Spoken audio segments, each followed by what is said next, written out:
point of view, and if you tie in astrology with psychology, you get this concept about the death of the ego, that the ego of man's inner light, his inner sun, is finite. It has a finite life cycle, as a matter of fact. This is very much brought out in the Vedas, but it's also brought out in astrology with the 12 houses of the zodiac representing the 12 cycles, the 12 seasons of consciousness. Well, we happen to be in the very last degrees of the last sign of the zodiac, opening a whole, subject connecting to the mortality, fatality of the ego itself. And that could this cycle be either the beginning or the ending cycle of this one phase of ego life. Doesn't mean that another type of ego life won't manifest tomorrow. All the gods are born out of the waters again, return to chaos, then arises a newborn type of consciousness. But the fact of the matter is that predictions of tomorrow don't interest me. What interests me is what's happening now. What is the climate that's happening now? But even leaving that aside, whether or not the ego is going to die, or whether or not there is this life cycle in consciousness, which I personally do believe, the whole new man concept, or also what some scholars have called the post-human world, maybe that's it. Maybe that's what also we need to be paying attention to, that are we hurtling towards a time of apocalypse because the controllers or the people who think of us as their creations are actually going to move in themselves to another phase of life, another cycle of life. One that involves, the organic computer, or a more mechanical type of mind. The mind is quite capable of operating mechanically. The brain, as I said, after all, is programmed by the outside world. It's nothing more than a glorified computer. But so could the end of history, or the end of man's history, around about 2012 be this? The opening or the initiation, the inauguration of a post-human world in which man and computer, the cyborg is born? People might laugh at that. But if you have the eyes to see it, what is it that really makes a person human as opposed to machine? What are people doing with their emotions right now? Are people happy and adjusted emotionally? Are people even looking at their emotions? Do people even understand what emotion is? Or the subtle differences between emotion and sensation, you see? Are people dealing with the dark side of their content? Or are they acting out in dysfunctional ways? Are they locked in dependent-based codependent relationships? Are they enslaving other people to their belief systems? Are they power tripping? Which one of these is it, you see? Well, sadly, it's all the latter. What's wrong? Nothing really. I just feel that I need something stronger. If you have a problem, don't hesitate to ask for assistance. Yes, thank you. I'll be all right. Call 3485. What's wrong? I need something stronger. Take 4 red capsules. In 10 minutes, take 2 more. Help is on the way. Remember, an interval overdose may cause a serious chemical imbalance. I needed some Panura last night. I feel as if something Excellent. odd were happening to me. Something Yes. I can't understand. Could you be more specific? The sedatives. I'm taking atrazine, but it doesn't seem strong enough. I have a hard time concentrating. You are a true believer. Blessings of the state. Please forgive me. Blessings of the masses. Thou art a subject of the divine, created in the image of man, by the masses, for the masses. Let us be thankful we have an occupation to fill. Work hard. Increase production. Prevent accidents. And be happy. So could it not be that in exactly the same way as a person will take a medication, a drug, a panacea, or some other kind of escape to escape their own inner emotions, in exactly the same way as that happens on a daily basis, If the government comes along tomorrow and says, we have the perfect way for you to get rid of these troublesome emotions, would the world not buy into it?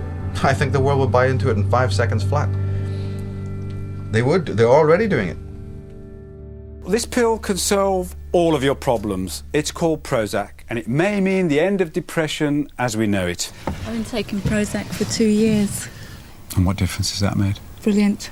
Oh, she's Yes. smiling, eyes light up. And I feel as if I'm back to normal. You feel normal? Yeah. And you feel a better person? Yeah. Yeah. Has it worked? You look very dubious, my friend. Apparently it has. I can't help being suspicious of it. I don't think she's the woman I married. Why? I think she's changed. In what way? I don't know, but there's something there that is different. OK, she's not the woman you married. Is she a better woman? No, she's different.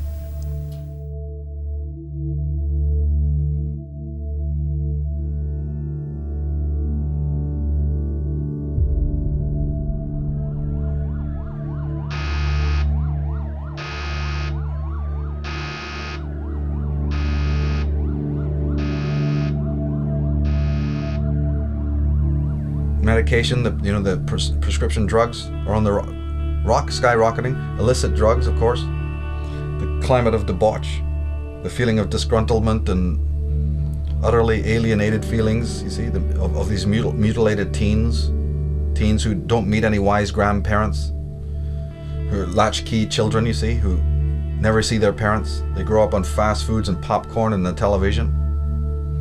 You mean to tell me we can do all of that and then expect that there's going to be some glowing utopia in the future? What kind of delusion are people in? Nature is being toppled every 5 minutes to put new buildings and apartments, That whole contradiction of then you cut down the trees and then you name the streets after them.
So if you have all of this and you're rational, you start to see that, wait a minute, man finds his own inner nature, his own psyche troublesome. He's not at peace with himself. He's certainly not even able to handle his own darker emotions. He has segmented and divided his consciousness into infinite parts. There's only one mind, one consciousness, but he has divided it into so many sections. The body and the brain, the heart and the mind, the soul and the brain, the soul and the mind. The psyche is now conscious and unconscious. The ego has, separate compartments. Well, says who? All of this division, because man is desperate to disassociate. That's a form of mind control. In fact, they know that in clinical mind control experiments, disassociation is one of the primal things. It's the first thing, is to break the mind up into many fragments. They usually do it through trauma. So man is traumatized on his own by operating in the world. He gets traumatized in his relationships. He may actually physically be traumatized by rotten parents. So we're talking about very, very physical things here. We're talking about people who may have undergone enormous abuse in their life. We may be talking about sensitive people who've been very, very betrayed and done, had terrible things happen to them. And that causes all sorts of ramifications, trauma, loss of center, terrible, blame game stuff can happen, or just a frozenness, a sense of trauma that just freezes your circuitry. Lack of trust, terrible hostility, defensiveness, all of that. In fact, some people have said that the ego is nothing but a mass of defenses. Ego, consciousness, is nothing but a mass of defenses. This is completely accepted. But to cut a long story short, what happens if we get to a place where people are so novice at even dealing with the most rudimentary psychic disturbances, shall we call it? In other words, anything that comes to ruffle the surface of that, Disney World, fake Hollywood creation of their sensational life. The one-sided, the one-seasoned world person who's quite happy with that, all the things that the society provides, and who's lost themselves in society, in their job, in their career, in their sport, and all of that. Not that these things are individually wrong, but it's about how people have got immersed in all of this. So that person who's now completely one-dimensional, who's troubled by anything that, disturbs their little view of reality, this little homogenous world of franchised, corporatized, televised, media-sized, pre-digested rubbish that is being put out there, created ad infinitum. What happens, because the emotions don't go away. This is what Freud and all have so beautifully proved. You can repress them, because this is a faculty of consciousness. It was actually a needed faculty, but we overdo it. You can repress your emotions. You can pretend they don't exist. You can forget, and then forget that you forgot, which is what repression is. However, the psychologists have always reminded you that that only works up to a point. The unconscious is not a endless dumpster in which you can perpetually dump all your psychic content, because life will bring up more challenges that again bring out those repressions. And I believe that a lot of the chaos you're seeing now and the wars and the state that America is in specifically is a result of psychic repression. But I've explained that elsewhere. What I'm looking at right now is, could it be that man becomes so threatened, so destabilized by his own emotions, such an incredibly disassociated person, that first they run to drugs, as the culture is doing now. People run to medication, people run to sugar, to gossip, to the match, the game, whatever, all the different ways that people run to escape looking at themselves.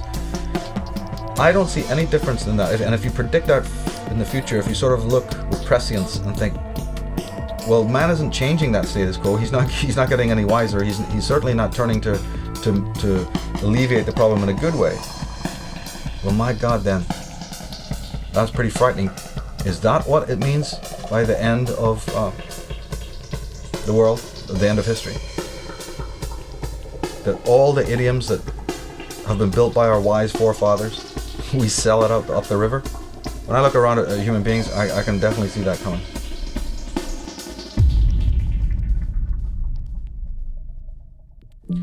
You only have to speak a few lines of wisdom on any mainstream chat show and everyone falls into dead silence like you're a dinosaur.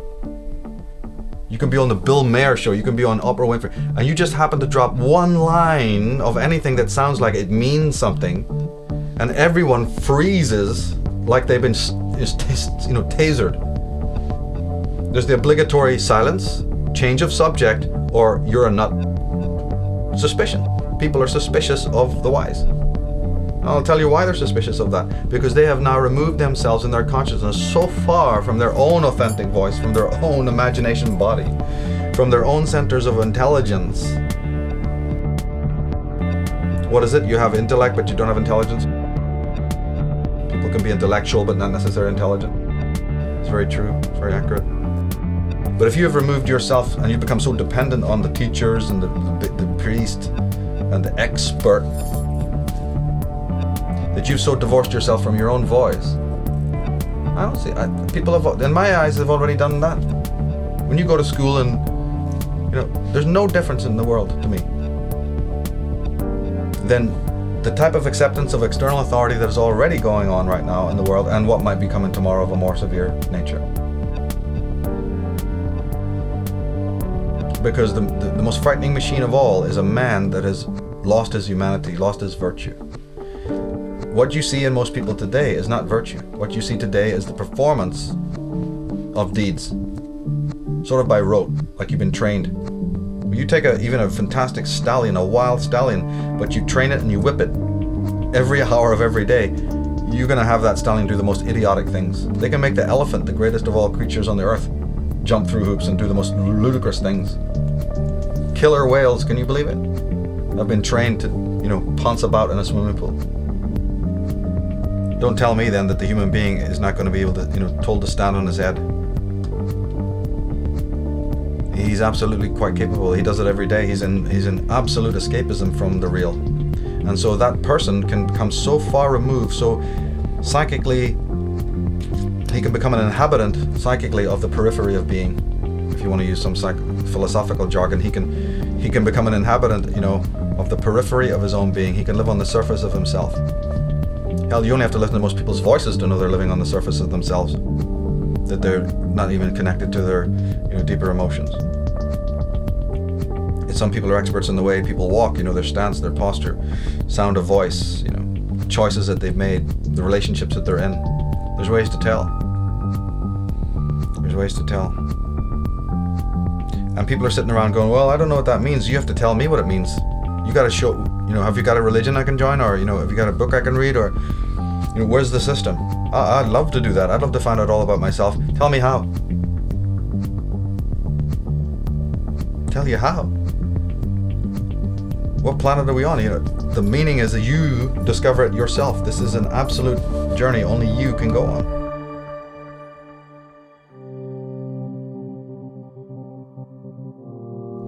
So man was created once, or at least his biology was very messed with, and he arose in recent times.